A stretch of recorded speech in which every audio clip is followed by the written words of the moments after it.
I should probably add myself to my own show. We're off to a fantastic start here on this Sunday night, but we're live as of just perfectly encapsulated by that beginning of the show. Today on this show, we're going to be talking a little bit about this Lakers schedule that released last week. I don't have a ton of notes about it because I just can't get myself to really care about an 82 game season. There are aspects of it that do matter from team to team. Some teams have more back to back. Some teams have, some teams that they, play certain teams only 3 times instead of 4. The Lakers got a little lucky with some of the teams that they'll only be playing 3 times this year. It's still, though, 82 games. It's a slog. And any analysis that we're going to do of the schedule is made very difficult because the team that we're talking about on August 18th, as you guys are watching live, is going to be very different from the team that we're talking about on December 18th or even November 18th, October 18th. That's the only, and not just the team as in the Lakers, but every other team that they're going to be playing against might be different by the time we get to certain points in the season. So it's kind of hard to project outward that way. A lot of people like to. A lot of people do it really smartly. So I'll give my 2 cents on that matter. And then I'm going to get out of the way. I'm going to let you guys steer the show. I already got a couple questions from Twitter. People are asking about, Jalen Hood-Schifino and Jarred Vanderbilt and Gabe Vincent, and understandably so. So I'll talk about those guys. I'll answer your guys' questions here live as well.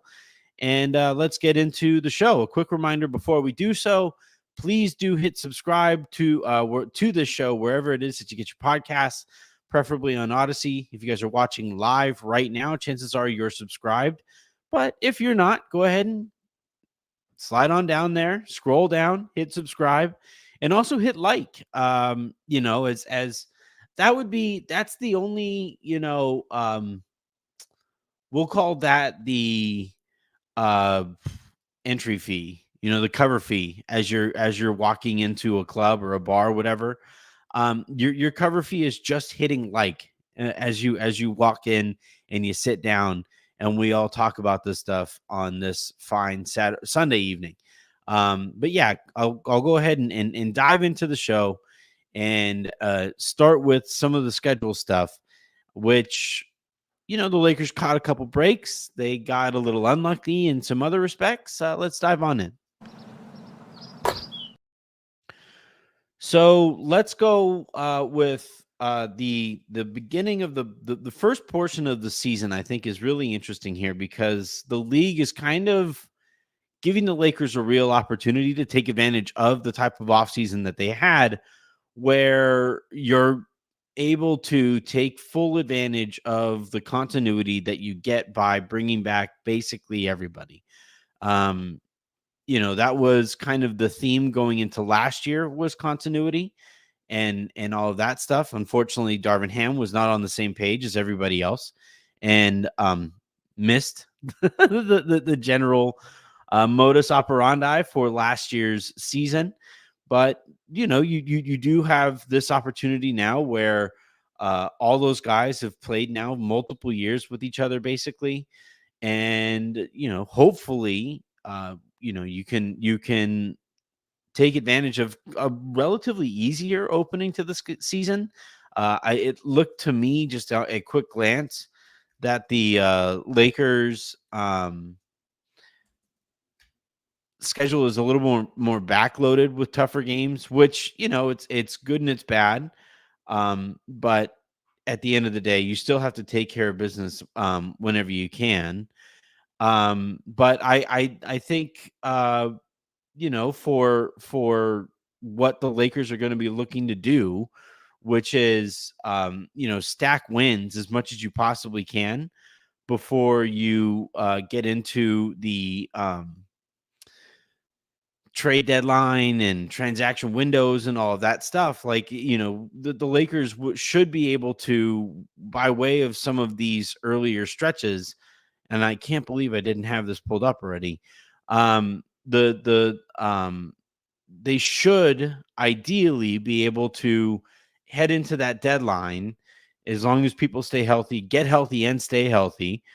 They should be able to enter that deadline with, like, a little momentum, a little, they should be decently set in those standings so that Rob and Jeannie and Linda and Kurt and Tim and the rest of that front office that has looked basically for every excuse to not do stuff, under the moon for the last few years. It would take away, hopefully the Lakers are able to take away the excuse of, well, we're pretty mediocre. We don't really feel like there's enough that can be done here to take us from mediocre to championship, favorite. And, hopefully the Lakers are a little bit better than mediocre. That ask of, all right, can you be taken from good to championship contender or championship favorite? I don't know if there's anything the Lakers could realistically do to become the championship favorite this year. But it's a very mediocre league. It's parity is going to rule the day, I think, from here on out under this new CBA in the NBA. And as such, maybe that gap is not as wide for the Lakers to take those steps from, like, I think right now they're pretty average. And maybe they're able to go from, that step from average to good to really good, and all those steps become smaller when everybody else is also pretty average and mediocre. So I do want to take a look right at the beginning of the season, though. It starts obviously on Tuesday, October 22nd. They play at home against the Minnesota Timberwolves. That'll be on opening night. That'll be, they're once again in that doubleheader to kick off or tip off the season. And then they have a couple days off, which is kind of nice. And then they play Phoenix also at home. And then they play Sacramento at home that following Saturday. So they play 3 games in the first 4 nights, which is, kind of a difficult way to start off the season. But if you're going to have one of those stretches, you kind of want to have it right when everybody is freshest on your team. So I actually kind of think that they get a little lucky. They get a bit of a break there. All of those games being at home also, like if you're going to have a 3 games in 4 nights stretch, you would want that to be, to take place where you don't have any travel involved. So again, a bit of a break there for the Lakers. And then from there, you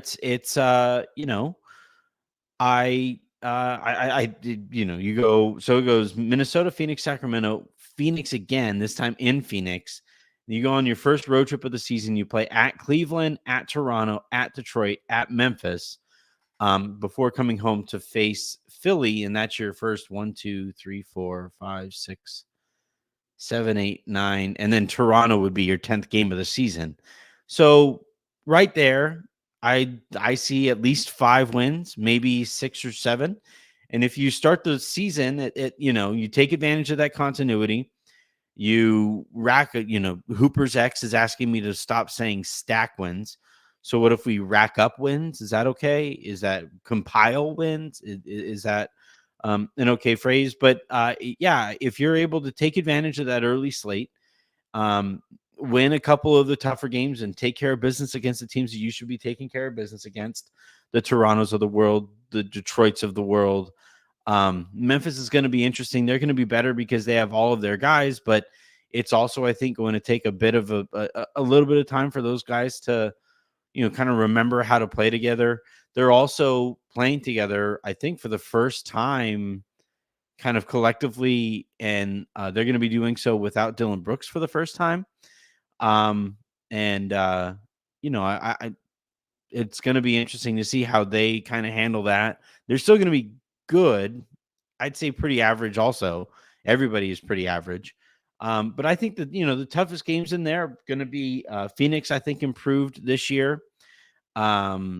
Philly obviously improved this year. So that being your 9th game of the season is going to be tough. Minnesota, I think, stood pat. So, and I thought I think the Lakers match up pretty well with Minnesota. And then especially if Vanderbilt is healthy and he can kind of hope to contain Anthony Edwards a little bit, that makes me feel a little bit better about that matchup. Cleveland is too small. So if that's one of the better teams that you're going to be playing at the opening of your season, like you should be able to, like Sacramento beat the Lakers ass all year last year. I think they got a little worse. I really didn't like the DeMar DeRozan addition for Sacramento, but I do think though that like in that first stretch there, they should be able to walk out of it with some momentum, so that by the time you get to your next 10 games, right, which go Memphis, San Antonio, New Orleans, Utah, Orlando, Denver, Phoenix, San Antonio again, Oklahoma City, and then December 1st, you play Utah. Like there's a lot of wins in that stretch, right? Now you're looking like San Antonio should be able to beat them, even with Wemby taking that second year leap. New Orleans, the Lakers have matched up really well with New Orleans in the AD era. Utah, I don't think is going to be very good. They're going to be tough. Like at the beginning of the season, for some reason, Utah has always been really good. Um, and then they kind of realize, or their front office does everything that they can to start tanking. Like it was funny when Lauri Markkanen signed his deal. It's really crazy. I think part of that deal is that in February he actually has to sprain his wrist and missed 3 weeks in that stretch if he's still on the Utah Jazz. Well, he's still going to be on the Utah Jazz, so he has to miss. And every injury that he gets, he has to add an additional like 20% to his injury recovery time. It's really interesting. I think the league should probably look into those clauses. But Utah's going to be, they're going to be beatable. Orlando's going to be better this year. But I still think, it's at least a coin flip against Orlando. Denver got worse, but Denver has always, because of Jokic, had the Lakers number. Jamal Murray also did cardio this summer for the first time in his life. So maybe, he starts the season a little stronger than he normally does. Then you have Phoenix again. Crazy. Phoenix, the Lakers are going to get 3 of their 4 games against Phoenix taken care of before the new year. Which, I'm really kind of curious to see who that gives the advantage to, because clearly the Lakers are looking to make additions to this roster, some tweaks here and there to the roster, and you'd like to have at least like half of your games against Phoenix after you've made some of those tweaks. But also on that same coin, if you play that team often enough, and you probably know eventually they're going to come up in your playoff hunt, whether it's the hunt for the playoffs or maybe you match up against them in a series, it'll be nice to have that much data going into those transaction windows, understanding what you need to do to deal with Phoenix, who are probably going to be better next year than they were last year. I think Bud makes more sense for that roster than Vogel did. I think they're kind of the Spider-Man meme head coach, situation there. It's just that Vogel is defensive minded, whereas Bud is more offensive minded. And I think if you're going to have all of those guys on your roster and be that far tilted on the offensive side of the ball, you need a coach who's going to optimize your offense there. So I understood them swapping out Vogel for Bud. And then, you look at, their roster. I thought they did really well on the veteran minimum market this year. Tyus Jones is somebody who I was wishing the Lakers might be able to steal if he was going to be available at the veteran minimum. So they're going to be pretty good. They're going to be tough, and I think they are going to matter to the Lakers throughout the season. And it'll be nice to have a decent data sample as the Lakers get ready to start kind of making tweaks for whatever teams they think they're going to see eventually. And I think Phoenix is one of them. So you got Phoenix, and then San Antonio, and then you have OKC. So OKC is going to be tough. I think they're going to be the best team, the best regular season team in the league next year. They might even be just the best team in the league next year. I think they're that good. And then you go to Utah again, and that's another stretch where you rack up Hooper's X. You rack up another 6 or 7 of those 10 games, 6 or 7 wins of those 10 games. And now all of a sudden, 20 games into the season, you're 5, 6, 7 games above 500. That should put you right there in that like 3 to 4 seed, I think, in the Western Conference. So as you know, I think it's like after December 15th, you can stack veteran minimum contracts. And the first kind of grouping of players become eligible to be traded. I think at that point, if the Lakers are in that 3 to 4 or 3 to 5 seed range, Rob would have no excuse but to really start looking hard, and being, very aggressive in improving the team. And I think that has to be the goal here, is for the Lakers to get good enough that Rob doesn't think that, there needs to be some miracle to, for him to pull off to get the Lakers into legitimate contention for a championship. Because the last couple of years, the last year especially, right? He basically, not the last couple, but the last year at the deadline, he basically said, like, we aren't, through his actions, we aren't good enough to improve this roster, or to necessitate even marginal upgrades to this roster. I obviously greatly disagreed. And that we know how that season wound up playing out, right? They had to fight scratch and claw to get into the play-in game. And then they had to get through those play-in games, or that play-in game. And then then you got knocked out rather quickly by Denver. And, that was your season. And, I would argue that a couple marginal upgrades would have made that Denver series significantly more interesting than it was. It was already pretty close as it was by 5-game series standards. So yeah, I that at least is a goal. How feasible I feel that goal is another conversation altogether. But those first 10, 20 games or so is going to be a very serious opportunity that the Lakers need to take full advantage of, to make sure they basically force the issue on the front office. Hey, we did our part here. We are in legitimate contention in this brutal Western Conference. You need to go and do what you are paid very, very well to do, and stop with the, man, it's so difficult. The CBA is difficult. Making deals in this league is difficult. All that shit. Like, if the Lakers are that, if they do what we're talking about here, and they force the hand, like, there would be hell to pay for the Lakers front office watching the team do that and then not doing anything despite that.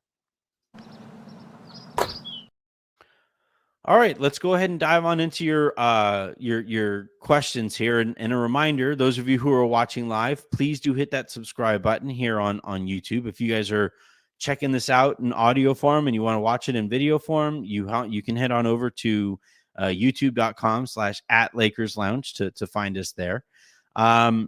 We do have some fun announcements to make as we get closer to the season.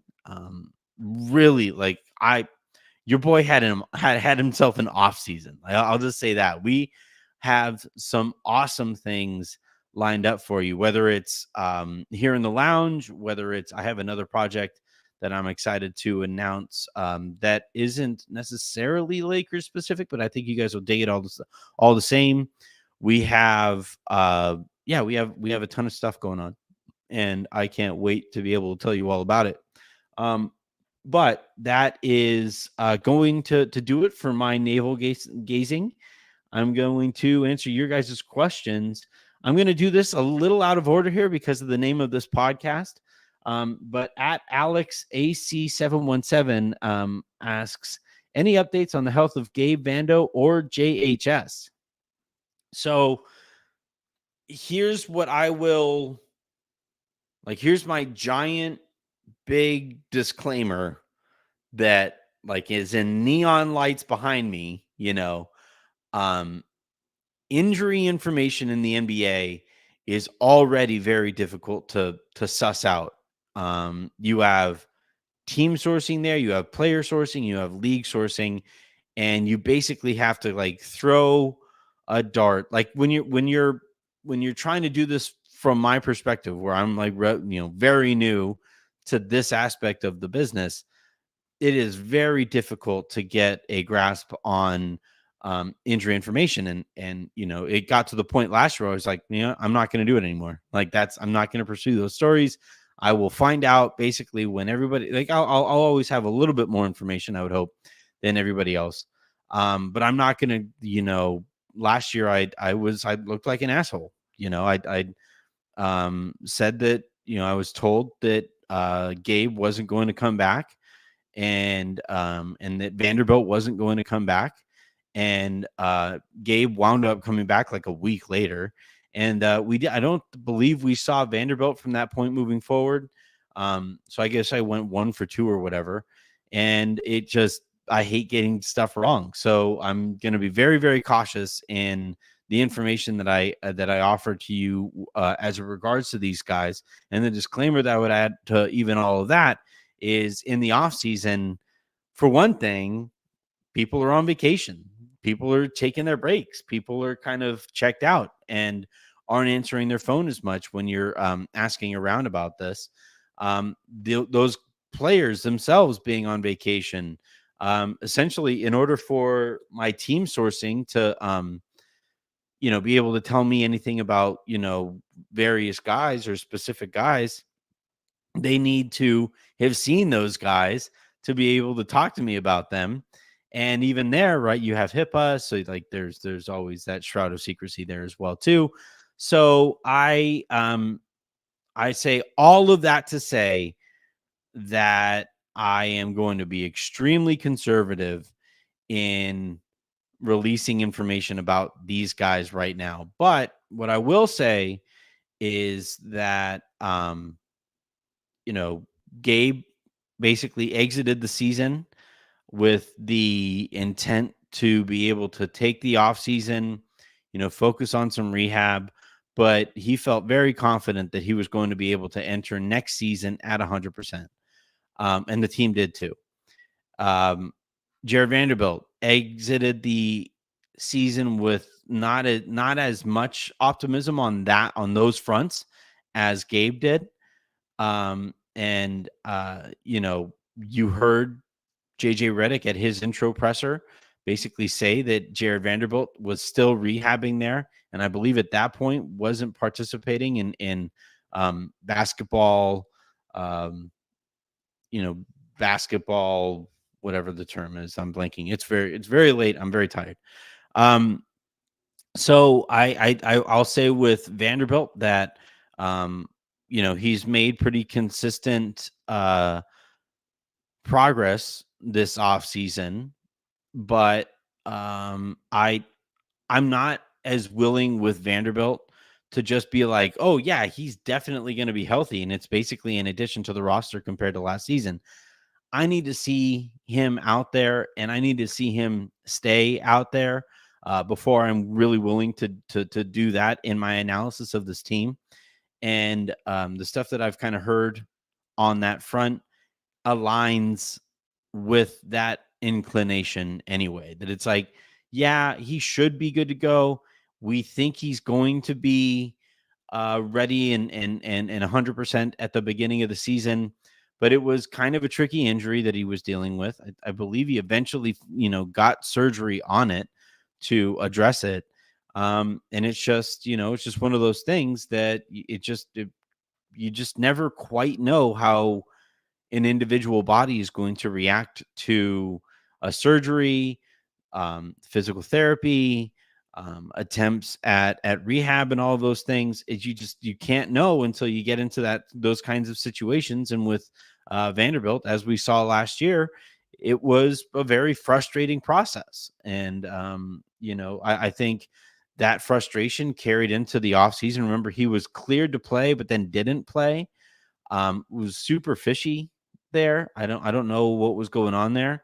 Um, some of it I think was Darvin basically wanting to be very conservative and stick with the guys that got him to that point against the Denver Nuggets, or with the opportunity to play the Denver Nuggets in the playoffs. But I think part of it also is that, it was a very tricky and frustrating rehabilitation for Jarred Vanderbilt, and I think that's how he essentially exited the season too. Was like, yeah, I'm also still pretty frustrated about how this season went, and my outlook for this offseason is a little murkier than I would like it to be. So you have that, and then Schifino, man, it's weird. For one thing, he had back surgery, which is always very, very, very complicated. He obviously, I didn't think he looked that good even before he started dealing with the injury stuff, but he had the injury stuff right at the beginning of camp, I believe, and that kind of limited him in camp. And then when he, got out there for some of the preseason games, he looked like a step behind and remained basically a step behind. And then he started dealing with the injury stuff and, really kind of feels like just lost his entire rookie season. And I guess, it's a good and a bad thing in some regards, because it was such a frustrating season for him physically. It's hard to analyze him fairly, taking everything, all of the context into account there. That makes it really difficult to do. So I guess to a certain extent that maybe helps those of you who want to, like Raj wants to continue to hold on to hope that this guy's going to be good. I don't see it, but whatever. If for him though, like, he was practicing with the team during summer league, so he's cleared to practice, but wasn't cleared to play in summer league games that aren't exactly the most intense versions of basketball that you're ever going to come across.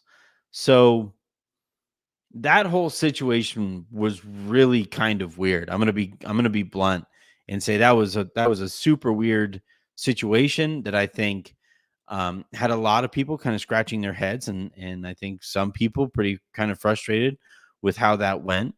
I think summer league in general was a bit of a farce because JJ should have been coaching the team, I thought, in Vegas, and uh, passed on that opportunity. And again, I would consider it an opportunity to get out there and actually coach and put yourself into some of those situations before they matter. And then the guy that they put in charge of coaching that team gets fired between summer league and the season, training camps and stuff like that. So you don't really get to glean much from that experience. And when you have, like, when the focus is on development and you aren't able to really glean anything or learn anything from that experience, it's just a big wasted opportunity, which is something you can't quite afford if your focus is on youth and development. You also, like, the Lakers didn't have their coaching staff in place until well after the the summer league was basically done. That makes it they you know they didn't announce their head of player development until after the summer league was done. So you basically lost a summer that your player dev guy could step in there and develop guys. That kind of sucked. And for Jalen Hood-Schifino in particular, it's like, yeah, he's healthy enough to play in practice, but he's not healthy enough to play in games, which was even more frustrating because that team clearly needed a point guard, and that's obviously where he plays. So nobody winds up benefiting from any of that. Like, I had fun at summer league. I always have fun um at summer league because I get to see a whole bunch of people that I care quite a bit about. But all things considered, that was a giant clusterfuck by the Lakers. Like, just top to bottom, what are you doing? What are you trying to do here? And how far did you get from actually doing any of what you were trying to do? So I think Schifino is healthy-ish. I think he'll be good to go to be a full participant in training camp, and hopefully in some of those preseason games. The Lakers are hoping to get something from him on the court this season. And whether that's, I mean, ideally, you need, if you basically go the first 2 years of a first rounder's career and he doesn't really do anything for you on a basketball court, that's bust territory. Context be damned. That's kind of tough. And eventually, like, if you can't be healthy when you're at your youngest in the league, then there are some legitimate questions there about your availability. So the Lakers kind of need to see at some point what they have in this guy. And it's going to be difficult for him to get as many reps as he would like, even in the G League this year, when Bronny is going to be playing a lot of point guard down there with the G League. And yeah, you could play the two of them side by side. Fino is more of a scoring guard, whereas Bronny is more of a facilitating guard. But again, like, this is just a matter of practicality here, and the Lakers kind of need to get a lot more out of Schifino than they did last season. And hopefully that starts with having him healthy and ready to participate in training camp here in a matter of a few weeks. All right, the next question here comes from, where is it? By the way, I know that, so essentially what I say, or when I say, get your questions in and send me proof that you are subscribed, you can still send a question. I can't guarantee I'm going to get to questions that are sent from non-subscribers on Twitter.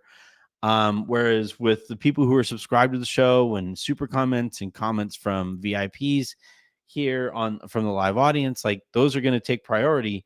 And after I get through all of those, it makes it kind of tight to be able to get to questions that don't have that proof of subscription. But the next question here comes from Lakers Supply, who asks, now that we have the official schedule and we all know the Lakers won't make a move, expectations on a record leading up to the trade deadline. I think they can compete for the 4 to 6 seed if JJ is an average coach right out of the gate, but that's a really tall task for a first-time coach. Completely agree on that last point. Like, essentially, the Lakers, again, people hate it that I say this, but it's true. The Lakers have a worse roster right now in terms of just talent across the roster, number of NBA players on the roster now than they did the last time we saw them. Maybe Max Christie takes that step forward and is ready to be better than Taurean Prince and Spencer Dinwiddie. It's possible. It's what I'm hoping for, but we don't know yet. And until we know that, we can't factor that into the amount of talent on this roster compared to last year. Maybe Jarred Vanderbilt and Gabe Vincent are healthy, and that adds to the overall talent that actually plays and produces this year compared to last year. But we don't know that quite yet. And until we do, I can't just say, like, oh, yeah, they're basically additions to the roster. Like, I would love to be able to say that. But like I just said in that first segment, I'm not comfortable doing that. I don't think anybody knows enough to be able to say that definitively right now. So, you're basically asking a first-time coach to make a worse roster tangibly better than last year.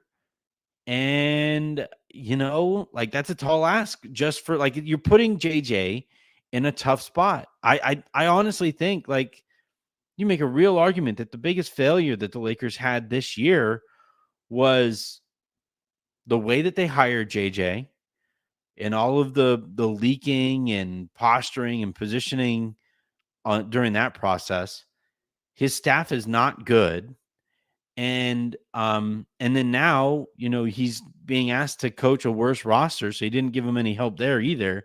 You're putting him in a freaking impossible spot right off the bat as a rookie coach with championship expectations, not aspirations, expectations. When you have Anthony Davis and you have LeBron James in their primes, the expectation is at least championship contention. And like, if he's your only difference between last year, only positive, I guess, potentially positive difference between last year and this year, that's a lot to hope for JJ Redick. That's really difficult. I'm not saying he's not capable of it, but that's a lot to ask. And that's where he finds himself. So, like, going into the deadline now, deadline isn't until February. So, February 15th or so is normally when it is. So they play, or 14th, in that range. I can just Google it. NBA trade deadline 2025. It'll be 25 this year. So February 6th is the trade deadline. That means that they will have played about 50 games going into that. If they've played about 50 games, I would say, in order for to force the Lakers, the front office's hand, in the way that we talked about earlier in the show, they need to have won about 30 to 35 of those games, right? Because that would put you, if you're 35 and 25, you're 10 games above 500. You're probably in that 3 to 5 range, right? Maybe even 2 to 5 range, 2 to 6. I know it's 2 to 5, I would say. And if you could do that, then they have to, at that point, make tweaks. Especially if you're able to do that and D'Angelo Russell is coming off of the bench, as I've been talking about this summer. That would be interesting and frankly optimal.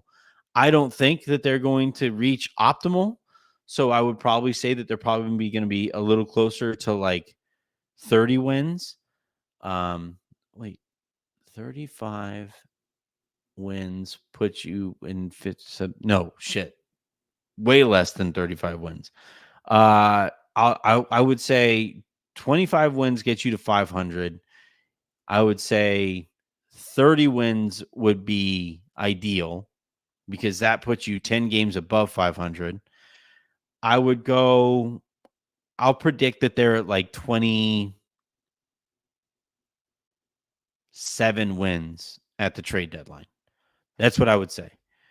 First, last. You are a pessimist. I know. I wish I wasn't, but I am. Have y'all not been paying attention?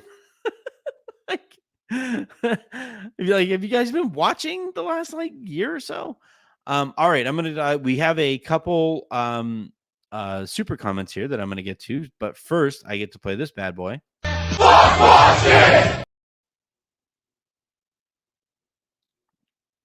Man, that was necessary.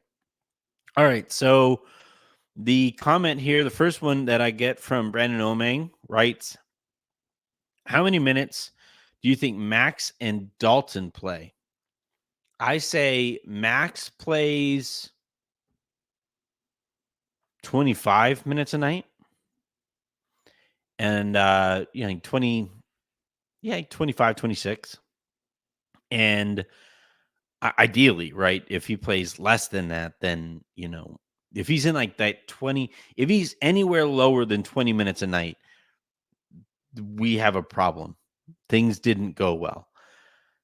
Dalton, I could see him in that 15 to 20 minute range. A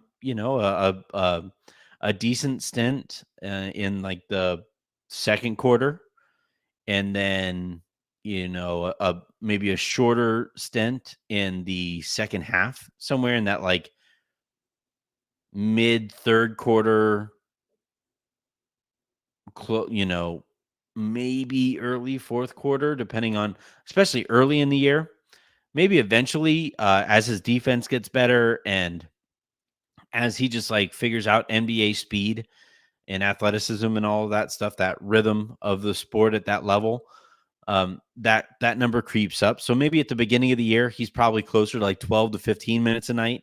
And then later in the year, especially like throughout the year, as the Lakers maybe deal with some injuries, they maybe make a trade or something like that. He goes from 12 to 15 minutes to like 15 to 18 minutes a night. And if he's at like 18 minutes a night, if he winds up there at the end of the season, I would say that's a pretty successful rookie campaign. And for Max, right, if he's in that 25-minute range, maybe as high as like 26 or 27 minutes. Hell, if he's anywhere near 30, then the season went really well for him, or really poorly for somebody else. But like ideally, really well for Max. And that's basically what the Lakers are that's what they're paying him for, right? He's making $8 million a year for the next 4 years. So he is no longer a prospect. He has to be a producer on this roster now at that cap number. And if he, is able to get to like 25, 26 minutes a night or so, then I would, that puts him damn near starter minutes. Even if he's like at 25 or even slightly below, if he's anywhere in that 24, 27 minutes a night, 27 being the high range, 23, 24 being maybe a little bit lower than I would like to see. If he's in that range, I would say he probably played pretty damn well. And Max is the guy that I have thought that Max is, or hoped that Max is. And, fingers crossed, I guess, right? I actually did cross my fingers. I swear I know how to do that. All right, let's go ahead and get to the next question. Brandon also asked, does Gabe have a big impact on the team? He'd better, right? Like he needs to. And actually, if Gabe is the player that the Lakers signed him to be, that really allows you to move D'Lo to the bench. Gabe is a better point of attack defender. He is a little steadier with his shot selection, significantly steadier with. Now, he doesn't have the upside that D'Lo has in terms of, his vision and his ability to facilitate. D'Lo, what's going to be kind of interesting, I think one of the things that factors into whether they start D'Lo from a basketball perspective, but whether they start D'Lo or bring him off the bench. Austin, if he's a shooting guard, is pretty small. If he's a point guard, he's a little taller than most point guards, and is a good entry passer. I think the Lakers are really going to care about entry passing if Anthony Davis is going to be kind of the hub on offense that JJ Redick has mentioned in his press conferences so far.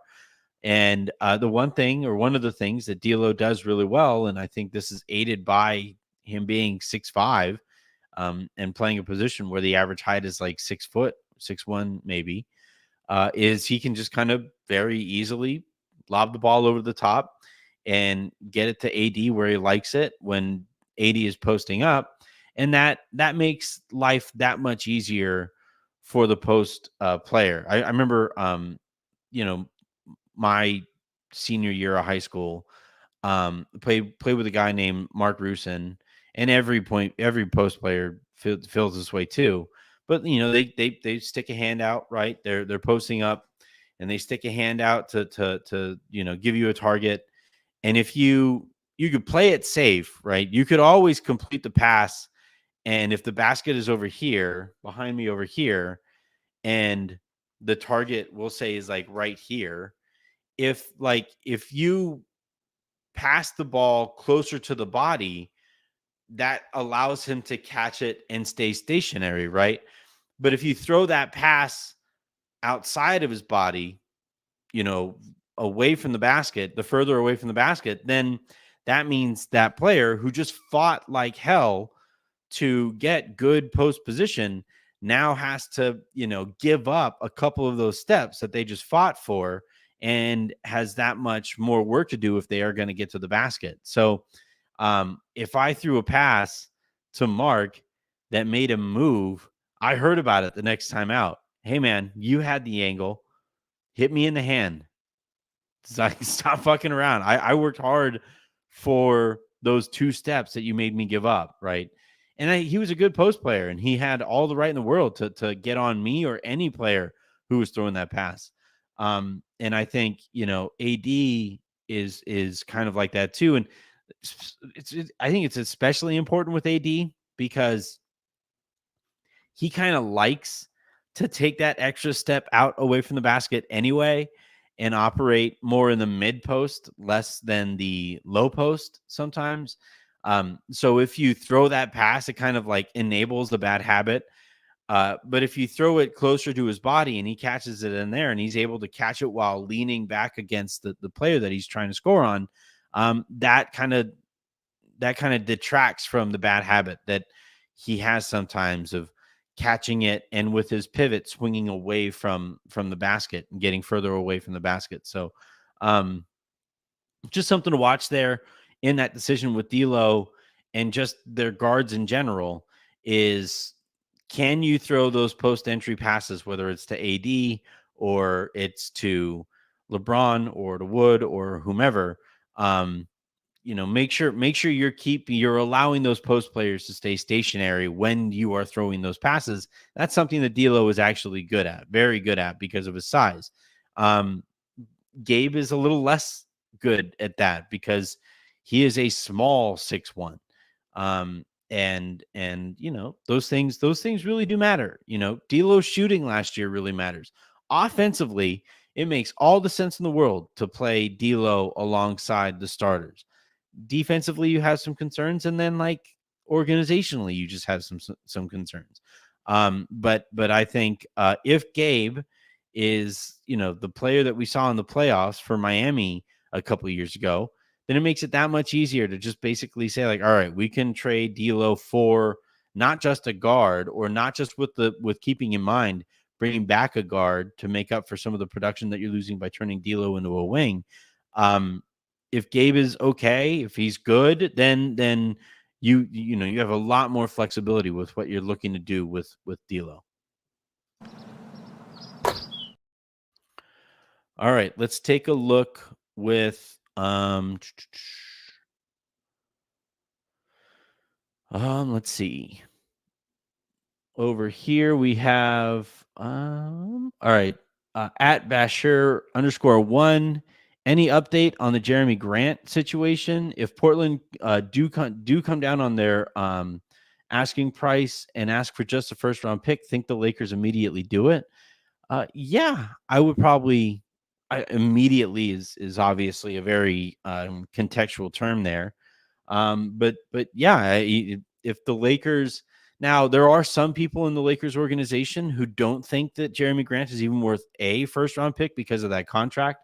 But I think kind of the decision makers there, I think Rob thinks that Jeremy is worth a first. How can, like, this is crazy. This is a like random detour. Some of you guys who comment are like way angrier about the Lakers than even I am.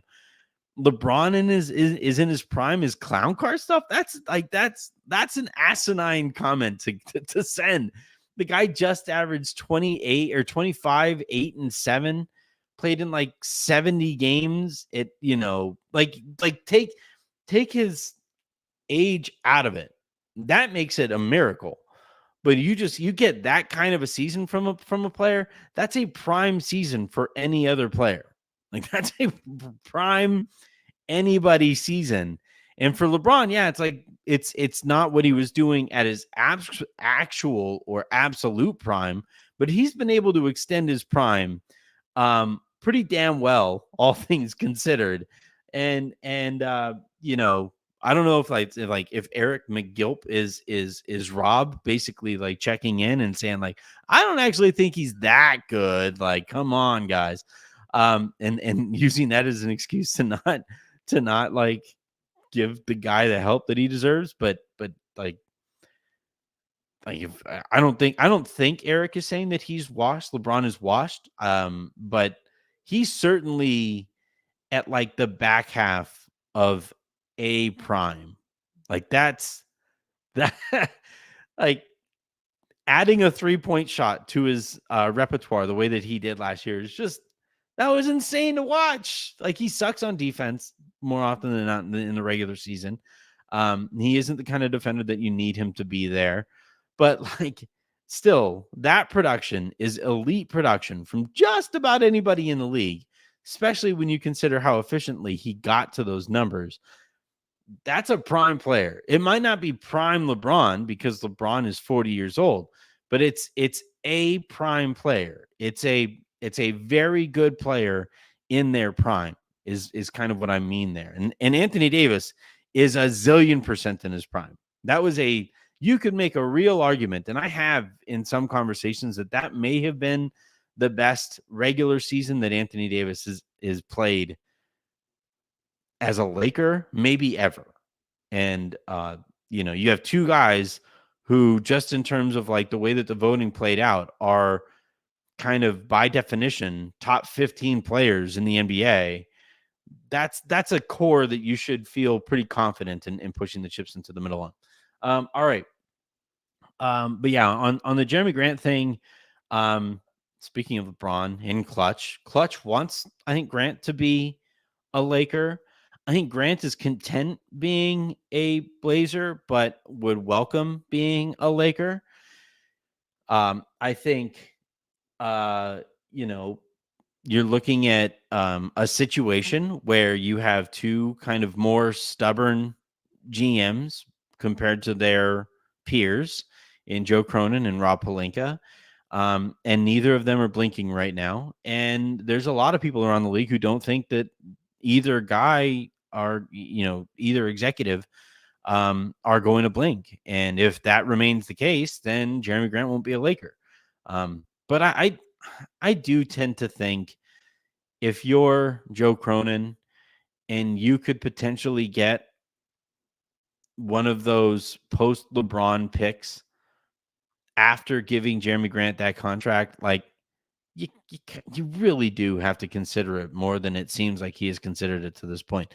I know this probably isn't going to make me very popular in Portland or whatever, but like most people I talk to around the league are kind of like, you kind of think you should take the deal that has been offered, especially if it includes both Rui and Gabe. Like if it's Rui and Gabe and a first rounder for Jeremy Grant, like that's a pretty damn good haul.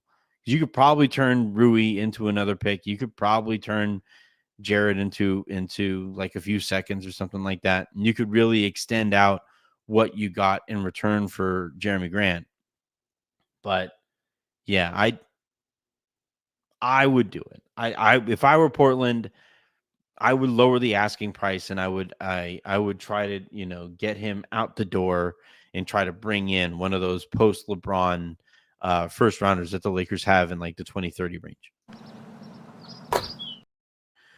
All right, last question here comes from at JR Smith Range. Which young Lakers player can make the biggest impact if they overperform? And have you heard anything about JHS? Talked about JHS earlier. It's a weird situation there, but which young player depends on, like, I don't think we're counting Reeves as young anymore. He's like, 24 or something like that. If you consider him young and he takes a leap and he's able to be a point guard and a legit point guard, that changes everything for the Lakers. Everything. If I still keep coming back to Max. Like we're at the point here where Max has to take a leap. And this is where, like I talked about with JJ earlier, the Lakers have basically put JJ in a situation where he has to be noticeably better than Darvin Ham next year, which low bar, fair, but he has to, you know, walk over that bar. And Max Christie has to at least be as good as Torian Prince next season, which, yeah, when Torian's role was extended beyond what he's capable of, Torian, I think, became a detrimental player. But once Torian was kind of, boiled down and reduced to more of a, the kind of role player than he actually is, I think Torian became a very helpful player. And Max needs to be that helpful player right from the get, even though he just hasn't had very much opportunity to get the reps to where I'd confidently be able to say he is definitely ready to do what he needs to do next season. So, I tend to think that he'll be fine. I tend to think that he'll be, uh, like what I think best case scenario, best realistic case scenario with Max is like all season. There's like a growing island, or an island that is getting more and more populated, of people who are like, I think Max should start. And then like hashtag start Max become, or max out the starting line, whatever it is, becomes popular. That I think is like the best realistic case scenario for Max Christie next season. And I think, I think he's capable of it. I really believe in him. I've always believed in this guy. He has a nice shot. He has a nice high release. It looks clean as hell when he pulls up, especially driving to his right when he attacks a closeout. Um, Really good defensive instincts, good defensive technique too. So like the tools are there. This guy can do some cool stuff on a basketball court that would make the Lakers a better team. He just has to put it all together, and the Lakers have put him in a spot where he has to do all of that stuff. All right, that is going to do it here for this episode of the Lakers Lounge podcast. I'm going to check one more time, make sure I got all of the super comments at least, and I did. So yeah, I am going to go ahead and edit this and schedule it out for the morning, and then we will be back. We will be back on Tuesday. I think Harrison is back on Tuesday. I don't know. If he isn't, then we'll do one of those player re-preview series. We got to do Austin's, so he'll probably be next. And other than that, and until the next time you guys hear from me, hopefully with some news. I'm Anthony Irwin saying have a great rest of your day. Make somebody else's. And I'll talk to you on Tuesday/Wednesday. Maybe. Hopefully. No, definitely Tuesday. It's just depending on who else will be there. All of that fun stuff.